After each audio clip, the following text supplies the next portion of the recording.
Hello everyone, আজকে আপনাদেরকে রেশমি কাবাব করে দেখাবো। এই জন্য এখানে প্রথমে আদা রসুনের পেস্ট নিলাম, দিয়ে দিচ্ছি হচ্ছে লবণ, তারপরে গোলমরিচের গুঁড়ো, এখন দিয়ে দিব হচ্ছে কাজু বাদাম বাটা, এটা পরিমাণ মতো দিবেন।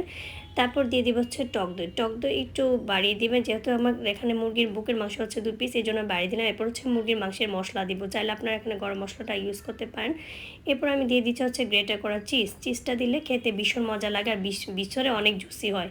আর এখন সবগুলো একসাথে মিশিয়ে নিব মাংসের সাথে। এখন দিয়ে দিব হচ্ছে ধনেপাতাটা দিলে খেতে ভীষণ ভালো লাগে, এই জন্য আমি ধনেপাতাটা এখানে ইউজ করেছি, আপনারা চাইলে নাও দিতে পারেন।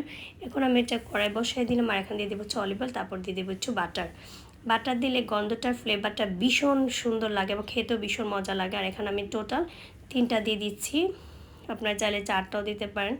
এখন আমি সুন্দর করে বেজে নিব এপিট ওপিট। এক সাইড হয়ে গেলে আমি আরেক সাইড উল্টে দিব। দেখেন কালারটা কতটা সুন্দর আসছে, অনেক সুন্দর আসছে কালারটা দেখতে। আর এটা হইতে কিন্তু বেশিক্ষণ সময় লাগে না, আমারটা হয়ে গেছে। আর দেখেন কতটা লোভনীয় এবং ভালো হয়েছে।